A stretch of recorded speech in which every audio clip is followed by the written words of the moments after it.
Ramadan tiba, Ramadan tiba, Ramadan tiba.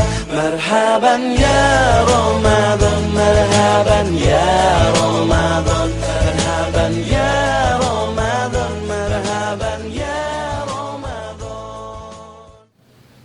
Bismillahirrahmanirrahim. Assalamualaikum warahmatullahi wabarakatuh. Alhamdulillah. Alhamdulillahilladzi bidzikrihi tatma'innul qulub wa bifadlihi tughfarudz dzunub. Asyhadu an la ilaha illallah wahdahu la syarika lah wa asyhadu anna sayyidana wa nabiyyana Muhammadan 'abduhu wa rasuluhu la nabiyya ba'dah. Hamdan wa syukran ala ni'amillah. Salatullahi wa salamuhu ala Rasulillah Muhammad ibn Abdillah. Anak-anakku sekalian yang berbahagia, peserta Sematren Ramadan 2020 SMK 1 Triple J yang dirahmati Allah Subhanahu wa taala. Semoga di pagi hari ini senantiasa nikmat sehat jasmani dan rohani senantiasa ada dalam diri kita.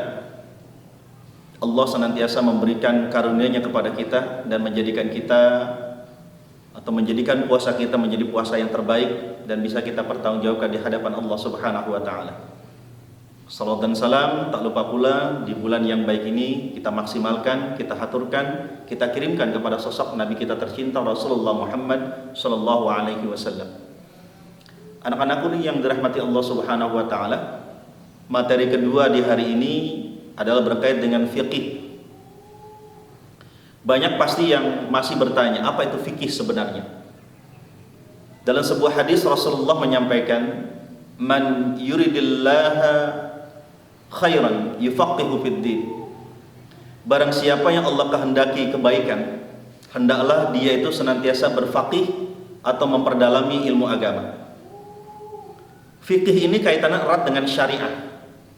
Karena hampir semua ibadah yang ada di dalam umat Islam itu berkait dengan fikih. Ada aturan-aturan yang Allah berikan kepada kita dan itu semua termaktub dalam fikih.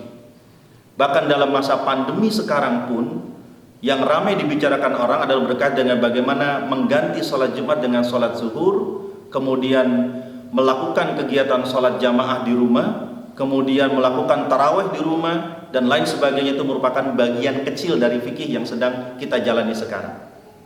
Dan ini kita niatkan sebagai tafaqquh fid din, bagaimana kita menjalani yang disebut dengan mendalami ilmu agama.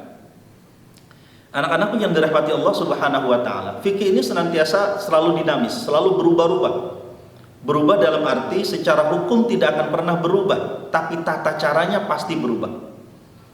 Contoh misalkan Rasulullah sallallahu alaihi wasallam memerintahkan dalam sebuah hadisnya menguatkan dari firman Allah terkait dengan salat misalkan. Penjabaran salat itu dilakukan pada masa Rasulullah, gerakan-gerakannya dan lain sebagainya.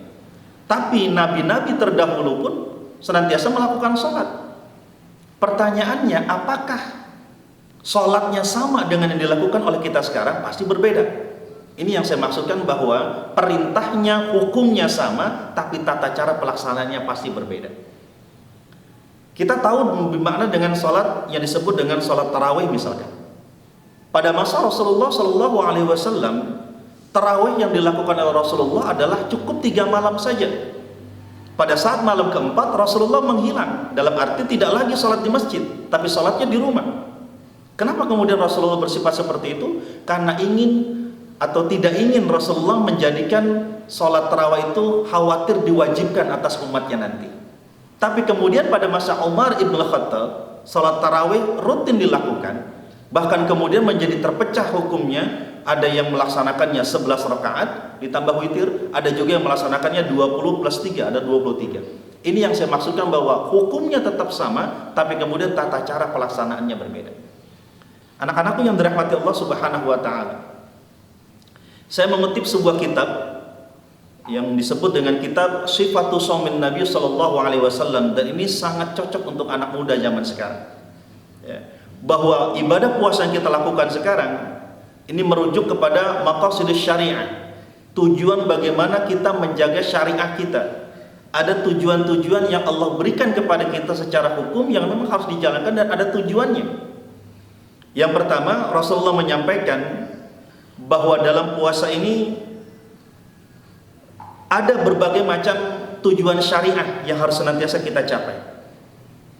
Dan yang hadis yang sangat terkenal adalah biasanya selalu disampaikan, karena ini diriwayatkan oleh Imam Bukhari dan Muslim, ya ma'syaras sabab man istata'a minkumul ba'ata falyatazawwaj fa innahu aghaddu lil basar wa ahsanu lil farji wa man lam yastati' fa 'alaihi bis-shaum fa inna lahu wija. Puasa itu adalah sebagai perisai, puasa itu sebagai benteng pertahanan. Karena Rasulullah menghimbau kepada ya ma'syaras sabab, wahai anak-anak muda, man istata'a minkumul ba'ata falyatazawwaj. Barang siapa yang di antara kalian yang sudah mampu, ya, al-ba'ah artinya mampu, falyatazawwaj, maka hendaklah kalian itu menikah.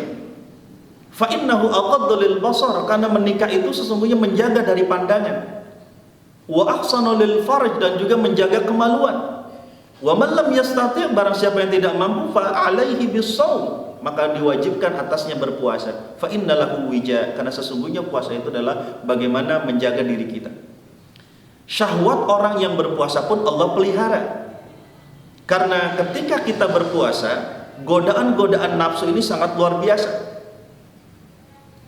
Apa yang hendak kita capai? Maka sudah syariah dalam puasa ini, dalam sebuah hadis Rasulullah menyampaikan, ma min 'abdin yasumu yawman fi sabilillah illa ba'adallahu bidzalika wajhah 'anil nari 70 kharifan.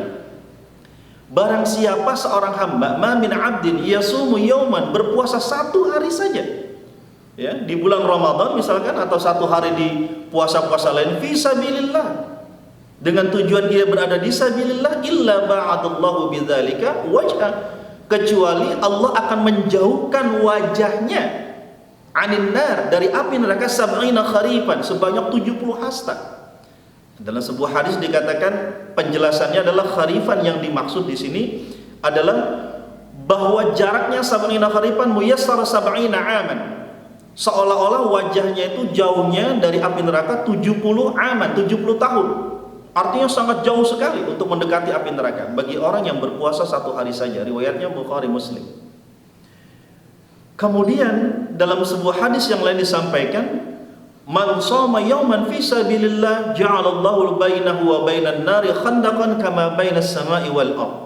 Barang siapa yang berpuasa satu hari saja di jalan Allah, maka Allah akan menjadikan antara dia dengan api neraka itu jaraknya bainas sama'i wal ardh, seperti langit dan bumi. Masya Allah. Ini adalah maqasid syariah dalam fikih. Artinya bagi orang-orang yang di bulan ini tidak berpuasa, sangat rugilah dia. Karena Allah menginginkan kita menjadi orang-orang yang bertakwa, orang-orang yang senantiasa fokus kepada amalan-amalan, menjalankan segala perintah Allah dan menjauhi larangannya. La'allakum tattaqun, yang Allah inginkan adalah maqasid syariah yang tertinggi dalam puasa kita. Demikian, semoga fikih yang singkat ini bermanfaat bagi kita semua. Dan kita sekali lagi, mari sama-sama kita jaga puasa kita. Kita niatkan semuanya, di masa pandemi ini puasa menjadi perisai kita. Perbanyak tinggal di rumah, jangan keluar untuk hal-hal yang tidak penting. Kurangi bagaimana berkerumun, dan fokuskan kita untuk beribadah di rumah. Sholat di rumah, melaksanakan kegiatan Jumat pun diganti dengan sholat zuhur, dan itu merupakan maqasid syariah atau fikih pandemi di masa sekarang. Demikian, assalamualaikum